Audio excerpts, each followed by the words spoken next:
अस्सलाम वालेकुम। कैसे हैं आप लोग? ठीक ठाक। हमारा सब्जेक्ट है अकाउंटिंग और टॉपिक चल रहा है हमारी एडजस्टमेंट।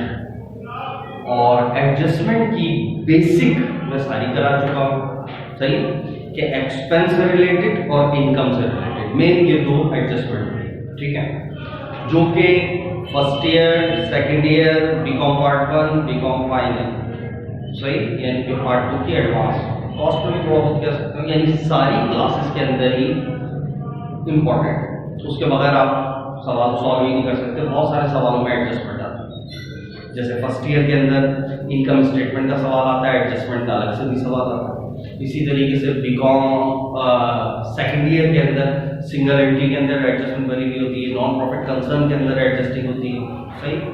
इसी तरीके से बीकॉम पार्ट 1 के अंदर भी एडजस्टमेंट का सवाल आता है, वर्कशीट का सवाल आता है, उसके अंदर भी पूरी एडजस्टमेंट है। बीकॉम फाइनल में भी कॉस्ट एडवांस अकाउंटिंग के अंदर फाइनेंशियल स्टेटमेंट का सवाल आता है, उसमें भी एडजस्टमेंट है। तो एडजस्टमेंट की बेसिक जो कि एक्सपेंस और इनकम से रिलेटेड थी वो मैं करा चुका हूं, सही। बेसिक जो कि सारी क्लासेस के अंदर बिल्कुल सेम ही होती है। एक्सपेंस के ऊपर एक्सपेंस लिखा हो यानी ट्रायल बैलेंस में, और नीचे मुख्तलिफ बातें हैं। ऊपर एक्सपेंस के बजाय प्रीपेड लिखा हो, मुख्तलिफ बातें हैं। ये सारी चीजें मैं करा चुका हूं। सेम एज इट इज वो अगर इनकम के अंदर ऊपर इनकम लिखा हो, नीचे मुख्तलिफ बातें हो, या ऊपर अनर्न्ड लिखा हो, नीचे मुख्तलिफ बातें हो, वो सब मैं करा चुका हूं। तो ये चारों बेसिक कंप्लीट हो। फिर मैंने एक और एग्जांपल भी दी थी, जैसे इंश्योरेंस की, कि वो देखो अल्फाजों को कैसे घुमाता, वो भी हमारा कंप्लीट हो गया, सही। ये एक बिल्कुल एडजस्टमेंट की बेसिक कंप्लीट हो गई, सही। अब एडजस्टमेंट थोड़ी सी मॉडिफाई होकर आ जाए, तो बहुत सारी जगह एडजस्टमेंट लिखा हुआ, यानी कि ऊपर मिसाल के तौर पर सैलरी एक्सपेंस भी लिखा हुआ है, सैलरी पेबल भी लिखा हुआ है, प्रीपेड सैलरी भी लिखा हुआ है, ट्रायल बैलेंस, और नीचे भी इसी तरीके से बहुत सारी बातें कहते हैं। नीचे सैलरी एक्सपेंस भी है, सैलरी प्रीपेड भी है, पेबल भी है, वगैरह वगैरह। तो अब क्या करना होता है, सही। अब ये मॉडिफाई वाली एडजस्टमेंट रह गई है। अच्छा, इस मॉडिफाई वाली एडजस्टमेंट से पहले क्योंकि ये भी, ये सिर्फ और सिर्फ आपकी जो एडजस्टमेंट होगी, ये आपकी एडजस्टमेंट को और मजबूत बनाएगी, बस और कुछ भी नहीं। बेसिक वही था जो मैं कॉन्सेप्ट करा चुका, लेकिन फिर भी मैं ये एहतियातन कराऊंगा, ताकि बात पहली दफा जब आ जाता है तो बंदा थोड़ा सा कंफ्यूज होता है कि यार इतनी सारी एडजस्टमेंट आ गई तो क्या करेंगे, ठीक है। तो उसके लिए भी मैं बाकायदा एक क्लिप रिकॉर्ड कराऊंगा, एक लेक्चर रिकॉर्ड कराऊंगा, जिसके अंदर इसकी भी डिटेल में सारी करा दूंगा।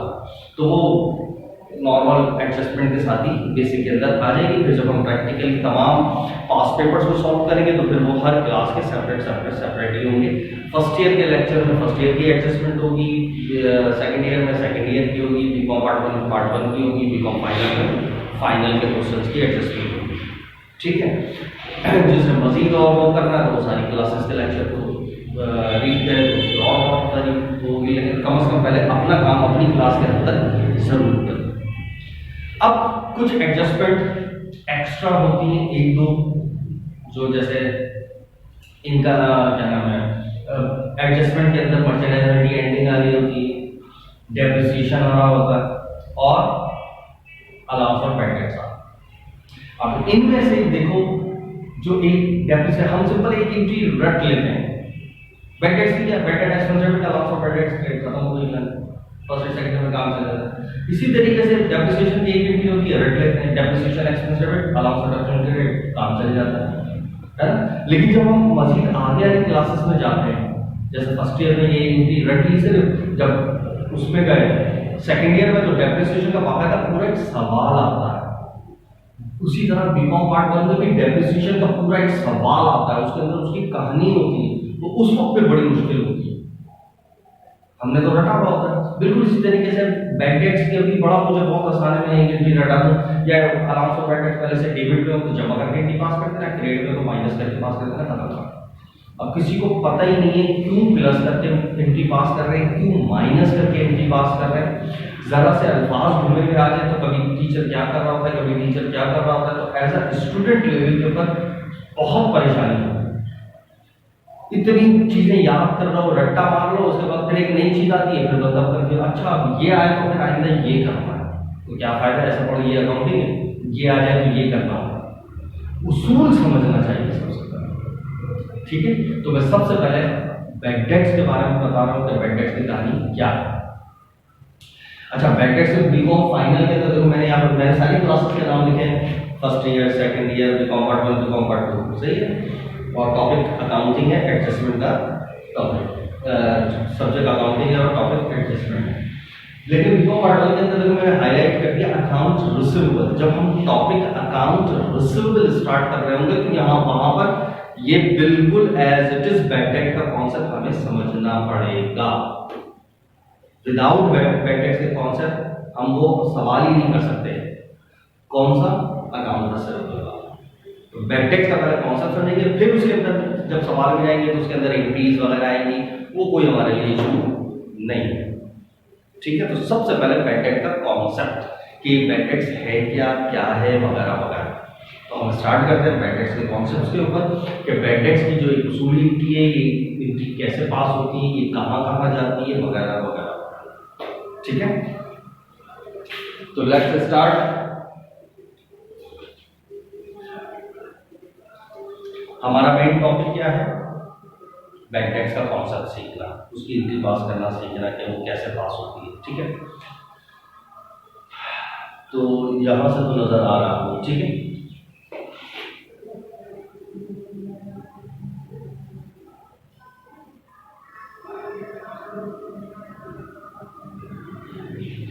कॉन्सेप्ट है बैड डेट्स। बैड मतलब बुरा, डेट्स मतलब कर्जा। तो क्या मतलब हुआ? बुरा कर्जा। ठीक है, ये वर्ड टू वर्ड मतलब हो गया।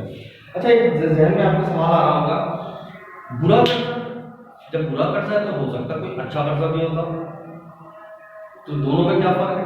भाई सीधी सी बात है, अगर आप कर्जा किसको कहते हैं? जब पैसे दिए हैं और बाद में आपको मिल जाए, ऐसी है ना, जो आपको पैसे लेते हैं वो मिल जाए। अगर पैसे मिल जाते हैं तो बहुत अच्छा कर्जा, सही, और पैसे नहीं मिलते तो बुरा कर्जा। क्लियर? यानी बैक हैंड के ऊपर बैड डेट्स का ताल्लुक लेने से।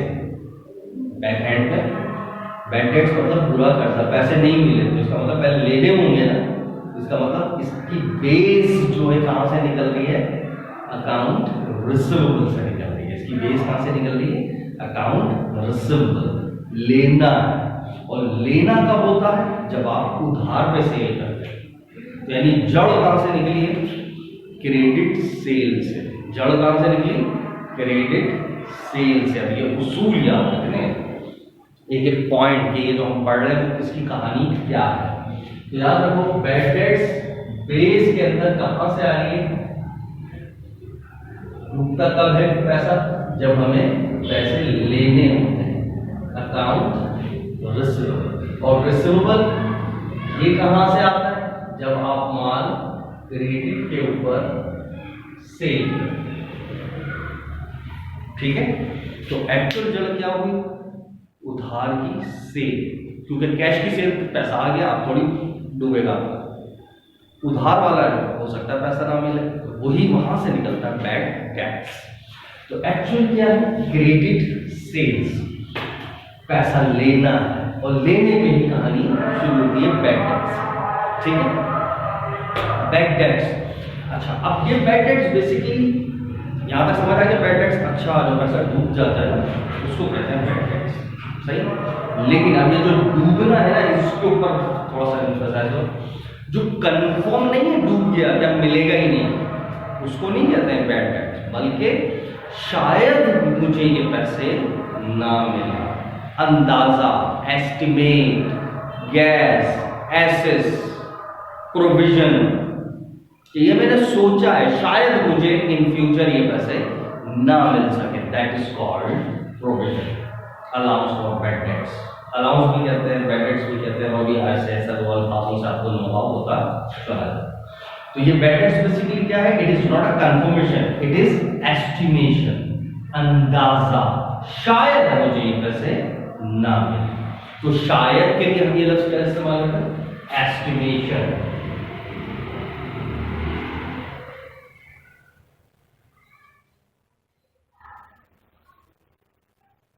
तो बेसिकली बैड डेट्स हमारे लिए क्या हुआ? एस्टिमेशन, अंदाजा। शायद मुझे ये पैसे नहीं। अच्छा,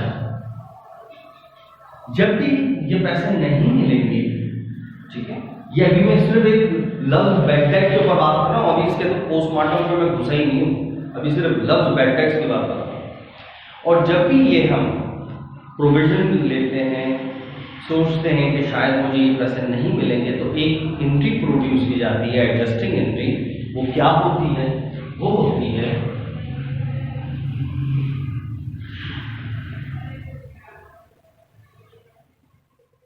बैड डेट्स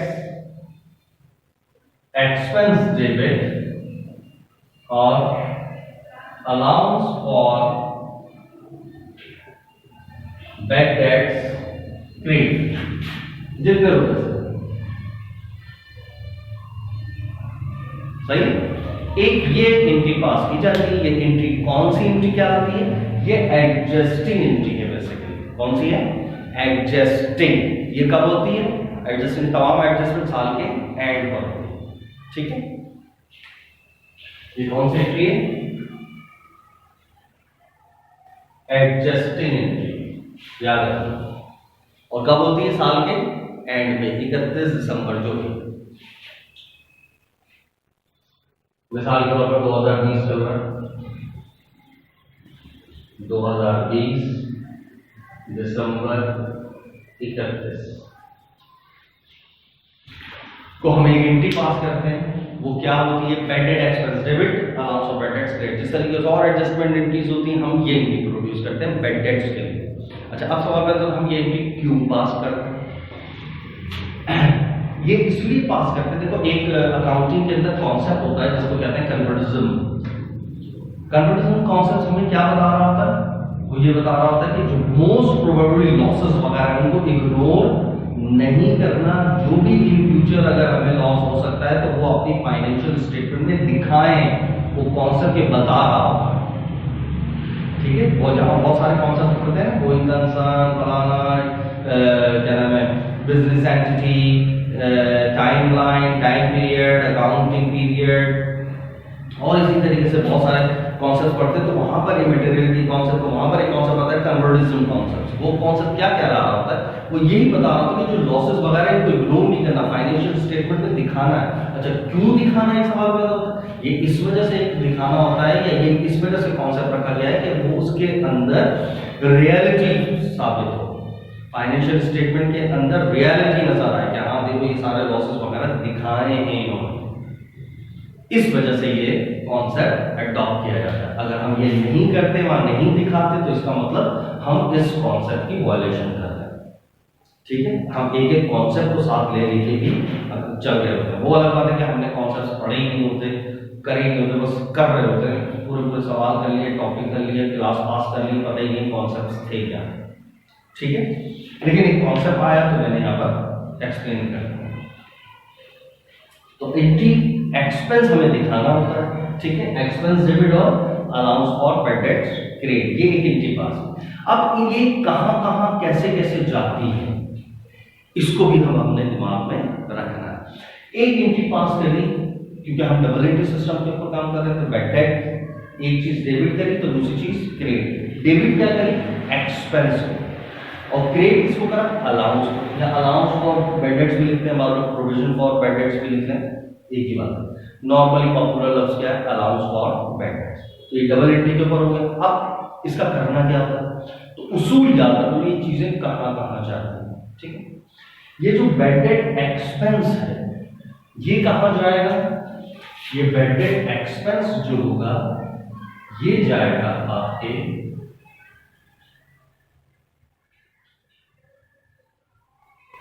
ये जो बैड डेट एक्सपेंस है जो डेबिट किया है, ये एक्सपेंस अपने टी अकाउंट में जाएगा। कहां जाएगा? अपने टी अकाउंट।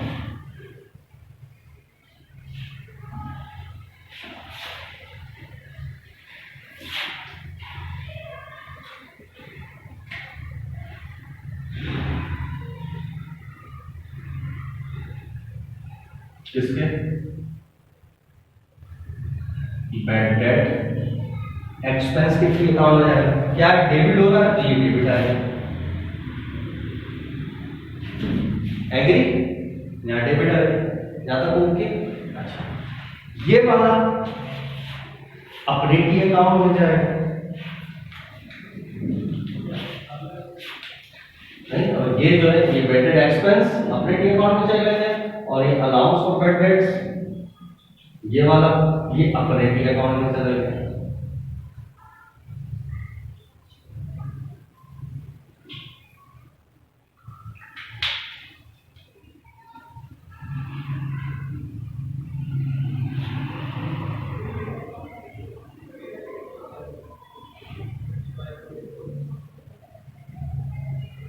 बीडी लिखूंगा, समझ आ गया? बैड डेट्स बोल रहा हूं मैं। तो देखो ये जो एक्सपेंस था ये अपने बैड डेट एक्सपेंस के टी अकाउंट में गया, डेबिट में। अलाउंस ऑफ बैड डेट्स के टी अकाउंट में चला गया, कहां पर? क्रेडिट में। ये आ गया क्रेडिट में। यहां तक ओके पहला स्टेप। तो ये तो सबको बात समझ आ गई, हाँ अंडरस्टूड है। जब एंट्री पास की है तो वो अपने अपने टी अकाउंट में गए होंगे। एक्सपेंस के टी अकाउंट में क्या होगा? अलाउंस के टी अकाउंट में क्या होगा? एंट्री में बैड डेट एक्सपेंस डेबिट हो रहा है, ये डेबिट में चला गया। ये क्रेडिट हो रहा है तो क्रेडिट में चला गया। यहां तक ओके डन। अब आगे क्या होगा? ये जो एक्सपेंस है, एक्सपेंस खर्चा है सही, ये जाएगा इनकम स्टेटमेंट। ये एक्सपेंस है ना, ये एक्सपेंस कहां जा रहा होगा? ये वाला जो करंट वाला, ये वाला, ये एक्सपेंस जाएगा कहां पर? इनकम स्टेटमेंट के अंदर। कहां जाएगा? इनकम स्टेटमेंट में। और इनकम स्टेटमेंट में किधर? ऑपरेटिंग एक्सपेंस है।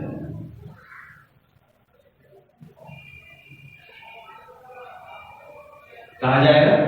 Operating expense. और ऑपरेटिंग एक्सपेंस इसकी वजह से क्या हो रहे होंगे? बढ़ रहे होंगे। इसकी वजह से क्या हो रहे होंगे? ऑपरेटिंग एक्सपेंस बढ़ रहे होंगे। और ऑपरेटिंग एक्सपेंस बढ़ने से यानी खर्चा बढ़ने से होता क्या है? आमदनी में कमी हो जाती है। क्या होता है? खर्चा बढ़ने से ऑटोमेटिकली क्या होता है?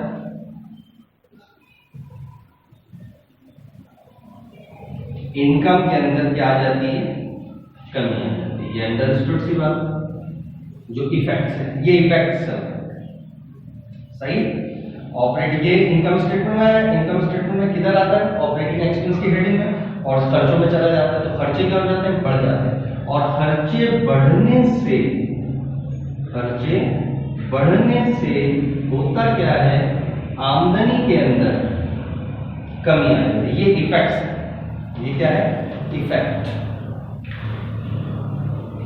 क्लियर?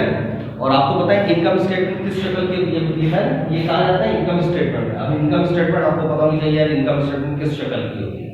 तो यार इनकम स्टेटमेंट इस शक्ल की होती है। मैं यहाँ पर इनकम स्टेटमेंट थोड़ी सी शक्ल दिखा दूं कि इनकम स्टेटमेंट किस शक्ल की होती है। इनकम स्टेटमेंट इस शक्ल की होती है।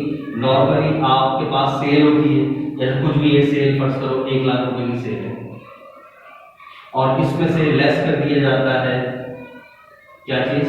Cost of goods sold. वो जब आप इसकी डिटेल पढ़ेंगे कॉस्ट ऑफ गुड्स सोल्ड क्या होता है, यानी मैंने 1 लाख का माल बेचा और cost of goods sold, cost कीमत ऑफ गुड्स अशिया की, सोल्ड जो बिक गई, यानी ये जो चीजें बिकी हैं इनकी एक्चुअल कॉस्ट यानी मुझे कितने की पड़ी थी। फर्स्ट तो ये चीजें थी 60,000 तो वो कहलाई कॉस्ट। तो मैंने उसको 1 लाख में बेच दिया तो प्रॉफिट कितना हो गया मुझे? 40। लेकिन अब इसमें खर्चे भी शामिल है तो इस प्रॉफिट को मैं क्या कहता हूँ? ग्रॉस प्रॉफिट, खामोना। फिर इसके अंदर से मैं लेस करता हूँ ऑपरेटिंग एक्सपेंस। मेरे जितने भी बिजनेस करते हुए खर्चे हुए, अब 1 2 3 4 5 जितने भी खर्चे हैं, सैलरी देनी है तो सैलरी एक्सपेंस, बेड डेट्स हो गया तो बेड डेट एक्सपेंस वगैरह वगैरह वगैरह।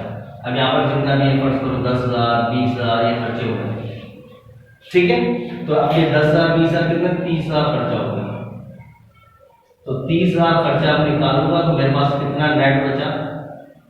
10,000। ये नेट इनकम हो गई सही, ये मेरी क्या हुई नेट इनकम। इस तरह होगी इनकम स्टेटमेंट। ये जो मैंने लफ्ज लिखा है इनकम स्टेटमेंट, ये इस शक्ल की होगी। ठीक है, यानी मैंने माल बेचा था 1 लाख का, हालांकि मुझे कितने का पड़ा था 60,000 का, तो 40,000 प्रॉफिट, लेकिन ये कहलाता है ग्रॉस प्रॉफिट, काम मुनाफा। अभी इसमें जो खर्चे वर्चे शामिल हैं, फिर खर्चे माइनस कर देते हैं। खर्चे से मुराद ऑपरेटिंग एक्सपेंस, तो ये कितना है 10,000 salary expense, 20,000 bad debt expense, और बहुत सारे एक्सपेंस होते हैं, मैंने 2 ही दिए बस। 30 इसमें से माइनस कर दिया तो 10,000 मेरे पास नेट बची। ठीक है, तो ये जो एक्सपेंस होता है बैड डेट एक्सपेंस, ये कहा जाता है इनकम स्टेटमेंट, यानी इसमें इनकम स्टेटमेंट कहा जाता है ऑपरेटिंग एक्सपेंस, यानी इसमें। तो जैसे इसमें गया तो ये खर्चे क्या होगा, बढ़ गए है, और खर्चे जैसे जैसे बढ़ेंगे आमदनी वैसे वैसे कम होगी। अब ये खर्चा 20 है ना, मैं खर्चा यहाँ पर 25 कर दूं तो 10 और 25 कितना हो गया 35। 35 माइनस करो 40 में तो कितना बचा 5, तो ऑटोमेटिकली इनकम 10 में से कम हो गई, तो इनकम कम।